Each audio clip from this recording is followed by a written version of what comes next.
Hi there and welcome to my channel. In this video I'm going to go through a new S.H.Figuarts figure, this time of the Street Fighter Balrog, also known as Vega in this case, Balrog being his Japanese name, and this is a web exclusive figure as you can tell from the brown packaging. So here is the packaging. As always, all the brown packaging is pretty plain with a barcode, just text of what the character is, a couple logos and so forth. Otherwise it's pretty plain Jane on all sides. So let's get this thing open so I can show you the actual packaging of the Street Fighter Balrog. Alright, so here's the Vega figure out of the box. As you can tell in the packaging, it also mentions Balrog, which is the Japanese equivalent name of this character. In the West, we tend to know Vega, Balrog, and M. Bison as they are, but in Japan, their names are different. Actually, for the West, their names get switched for our case. But you can Google that for more history on that name. But if you're a Street Fighter fan, you probably know why and already knew this from way back when. On the box front then, we can see this is very similar to the other Street Fighter figures that have come beforehand. This is number 10. I'm very surprised with that we've got to number 10 already. And number 11 is actually going to be M. Bison, the guy, Dictator M. Bison, who they call Vega. But yeah, number 10 is very, very surprising. Vega doesn't always get an action figure. He's got a couple of statues here and there, but in terms of action figures, I think the last one we probably got was something like Sota, which was many years back.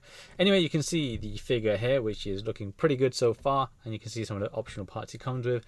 Extra maskless head, gloved hand without the claw on them, and then extra left hand. His hands look pretty big. In this case, they're going with Street Fighter 5 branding. If you've seen my Street Fighter videos before, I'm kind of iffy about the inconsistencies with this line of figures, because sometimes it's Street Fighter generic, sometimes it's Street Fighter 5 branded. Fair enough, sometimes the characters don't always change, but it's a bit weird that they don't find some consistency in what they're trying to label it as. Anyway, on the other onto the sides, we've just got plain text here. Again, Street Fighter 5 logo and then his name. On the reverse side, we've got promo photos of this figure, which looks quite good. I guess the background we're going to get is his stage with a fence. There's a bit of bulge in my packaging, as you can see there. Probably just the way it's been manufactured and assembled in the factory. On this side then is slightly different from the previous figures. So the previous figures tend to use official artwork from some sort of game. So in Ken's case, I think it was official artwork from Street Fighter 4. And then Cammy was Street Fighter 5 artwork. In this case, they're just using artwork, not even artwork, a photo of the figure, this picture actually, with a terrible filter on it. I don't know why they've done this. It seems a bit lazy. It's not nice looking. And again, it adds to the inconsistent overall thing about this lineup. The figure though, so far, does look pretty good. So let's get it open so we can take a good detailed look at it.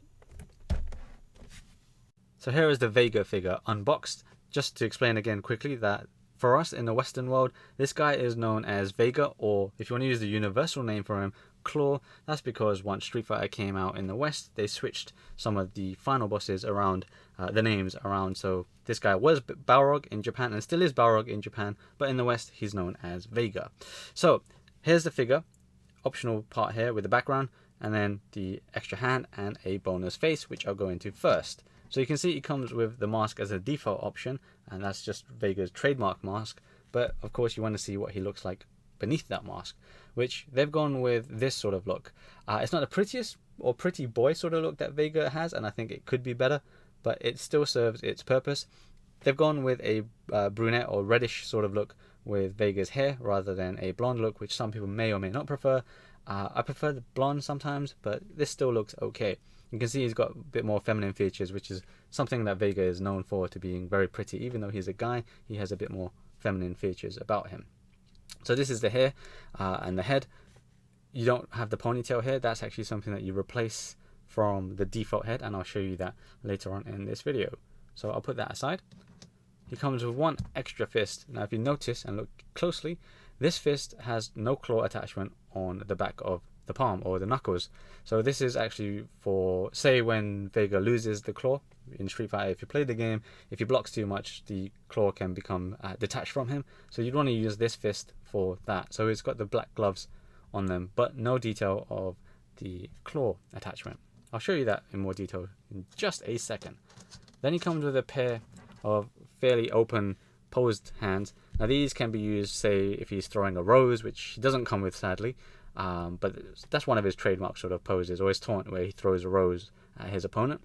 And you can see the long fingernails on them as well, which I think is a really nice touch. Nice shading going on the knuckles, and then the underside of the palm as well. Actually, in general, there's quite a bit of nice skin shading going on with this figure, which was missing a little bit in previous Street Fighter figures. So this is quite cool with the Vega one. With the other palm, with his right hand, they've made Vega in this case right-handed in terms of the claw. What you can do is you can take off this claw attachment here as an L-shaped right here. They're all the same, so you can interchange them, and that allows you to swap hands. So if you want the actual claw on this hand, you just detach it from the fist and then attach it to the hand that you want, for example this one. So that's actually very simple to do. I'll still illustrate that later on, because why not. His other pair of hands then, these are unique. They have a grabbing sort of hand, yeah, just a grabbing sort of hand with a split in between the 4 middle fingers. This is very, very cool, I think. And same again with the right hand. You can take off the back claw section and then replace it with the actual claw. So it's nice that they gave you this interchangeable option plus the regular vanilla hand where you don't want to use it, because if you didn't want that, then you're not getting a big gash. So they've given you one to cover that. Then he comes with this backdrop, but I've hidden something else underneath that is even better than this backdrop.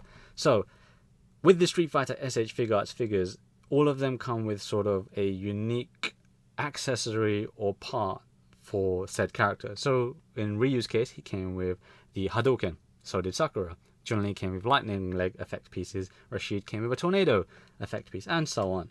Vega does come with a very, very cool one, in my opinion, that I think is just so good. It's so good. And I'll show you that. You're going to see it. But first, let me show you this typical background. So there it is there. I'll explain it more. This is the usual backdrop that you get with all Street Fighter S.H.Figuarts figures. This is just a plain cardboard backdrop related to the character. So in this case, this is his Street Fighter 5 stage. And they stand up with like the curved bend. They're nothing special, so I'm going to put this to the side. They're very, very flimsy. They don't stand that great on their own. Onto the actual bonus piece though. That's something I really, really want to explain. So for Vega, he comes with a very cool accessory where it's actually a cage or fence, however you want to call it, that he can actually hang off of. So that last pair of hands that I mentioned, that's used so he can hang off of the grills of this cage, and it does work very well. It's super good. It's really, really good. I've taken some pictures. Go to the end of the video to see them, or my Instagram to check them out. But it's very cool. So this comes in 2 pieces.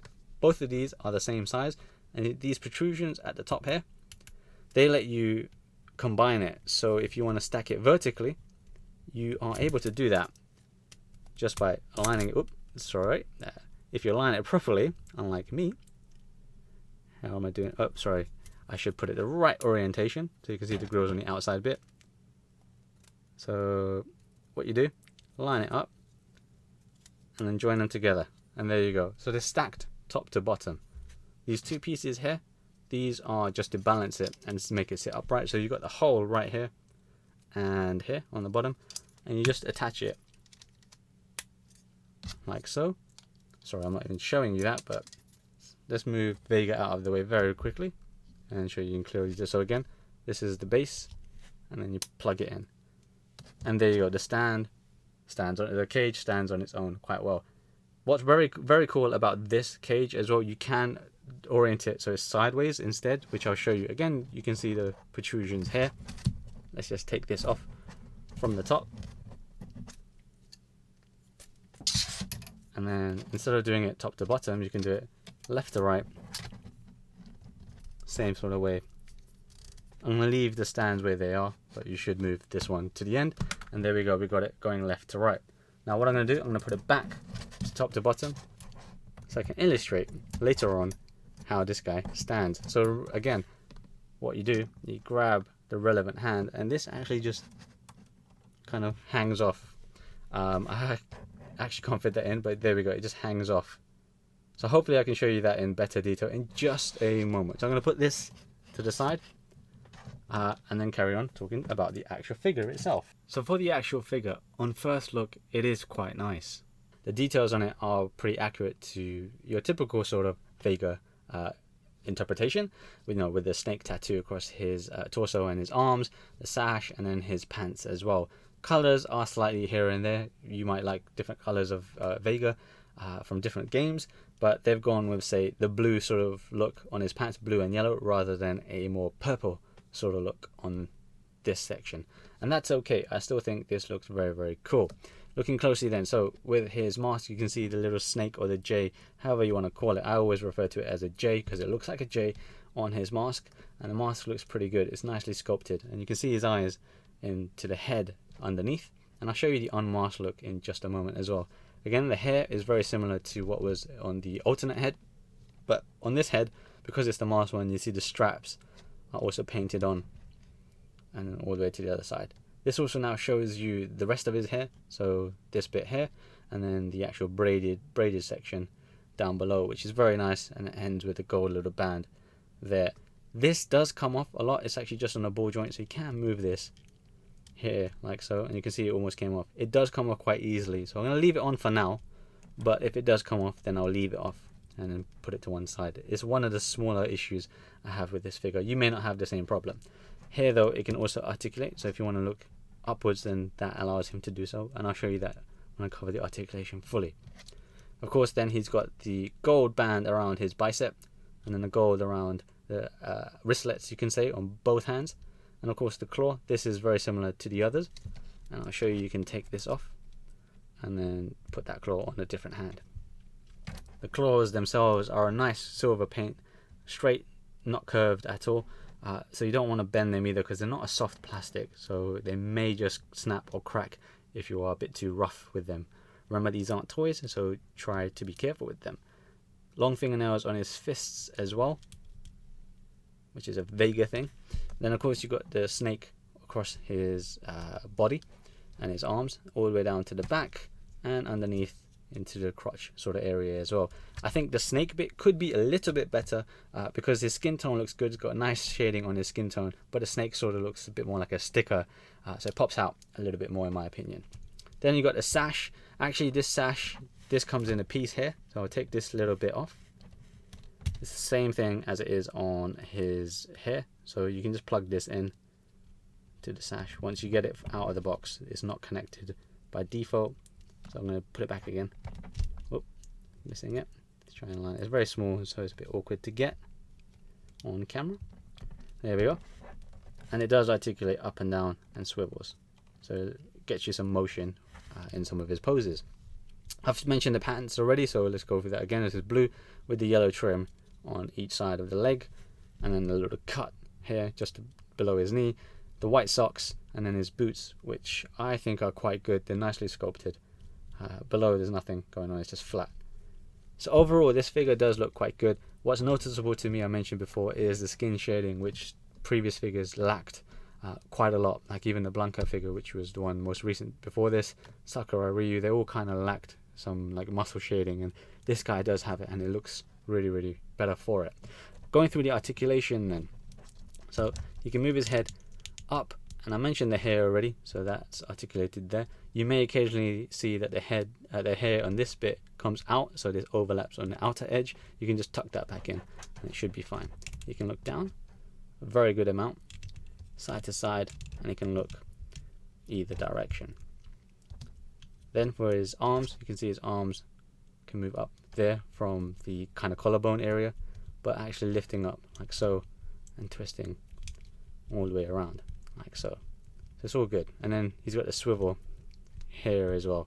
He doesn't have any cut on the bicep swivel, which I think would have been good, because he kind of has poses where he's a bit more flexible, but because of the lack of cut, he can't get into certain poses that you may have seen him on in certain character artwork. Onto his elbow, he can bend his elbow this much, and then his wrist can swivel and then go up and down like so. His torso, so he can lean backwards a very, very good amount, so you can get him into diving poses very, very nicely.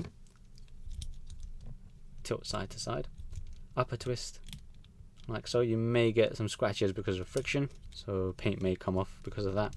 Lower twist like so, and then the sash, by the way, is loose, so you can kind of position it a little bit upwards or downwards depending on the pose, and sort of free some restriction going on. His legs do not pull down, they just straight kick up, but he can go into nice splits in both directions. This is front splits and then side splits. Both very, very cool and perfect for this kind of character. Swivel then over here on both legs, then down to the knee, bends very, very nicely, and then he can twist a little bit at the knees too, but no calf twist. Down to his ankle, goes up and down. My left leg is a little bit on the loose side, but the right one is a bit on the stiffer side. I prefer them a little bit stiffer because it kind of allows more friction, and he can get into certain more trickier poses if it's more stiff, but it's okay. And then he's got the toe, like so. Of course, by the way, he can also swivel on his ankles. So his articulation is quite good. He can get into many poses that you'd want to get him into. So I'm going to quickly put him into, say, a diving pose when he leaps off of the walls and he tries to do mix-ups by grabbing his opponent or stabbing them, slicing them through the air. There goes his hair. Oh, I also forgot to mention the twist on his elbow is also there, so that's another option for you if you miss the twist that doesn't exist on his bicep. Let's maneuver his arms backwards. I'm gonna leave his ponytail down on the floor. And there you got Vega just kind of in a diving pose when he leaps off of the wall. So he looks pretty good in this sort of pose. So there are many options for you to play around with. So you can do other options where he sort of kicks up into the air. I think that was like a front forward medium kick type of thing. So you got very many options to play around with.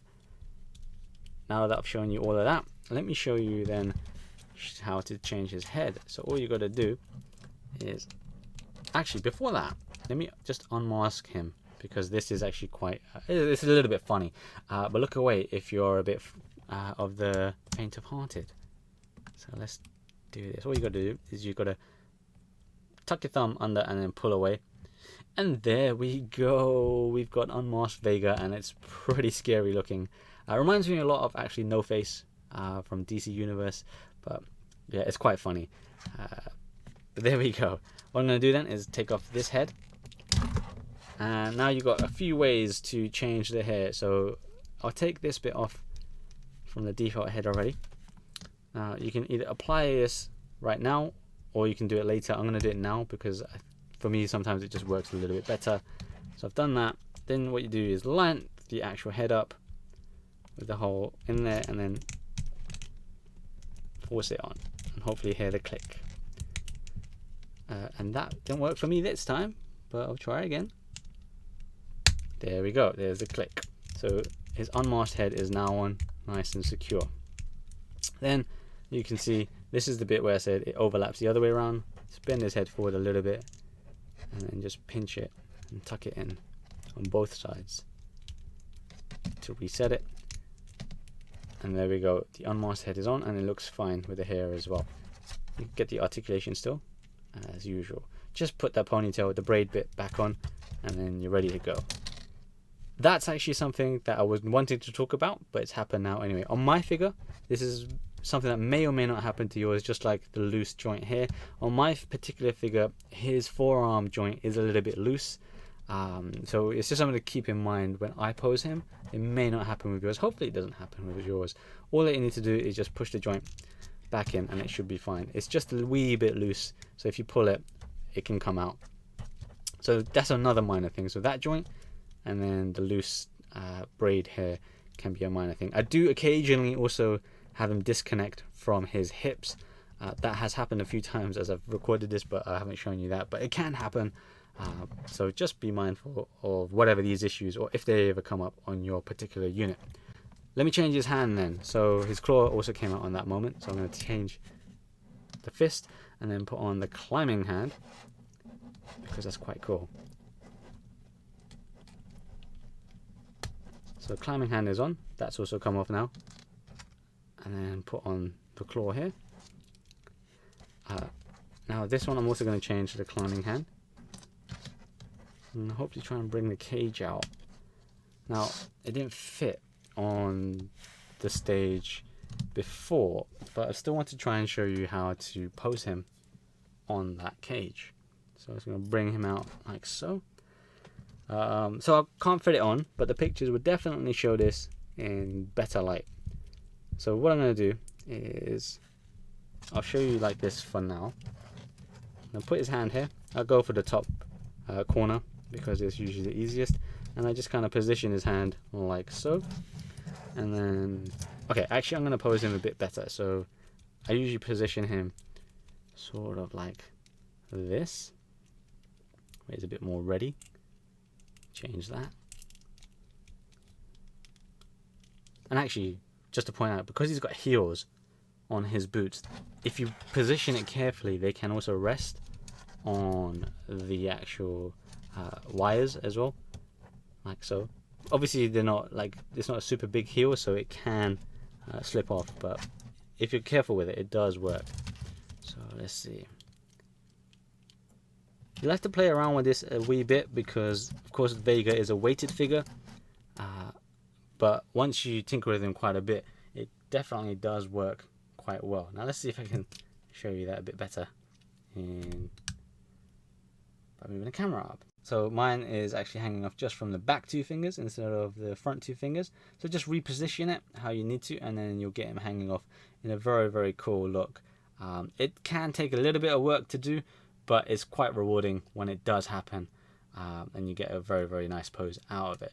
Honestly speaking, this cage is one of the best things or accessories on a figure that I've ever seen, because it's very, very fitting for this particular character, and it works quite well, like I said, once you fiddle with it a bit more.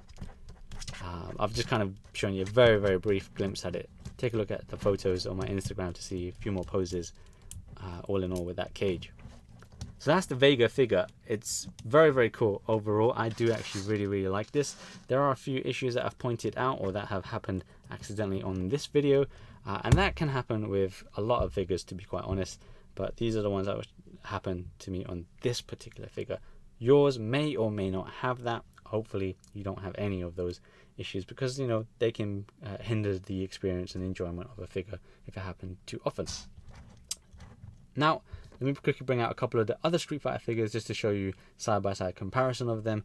I haven't got all of them out, sadly, so you're just going to have to make do with Sakura, Ryu, put him in the front, and then Chun-Li, who I'm just going to place right here.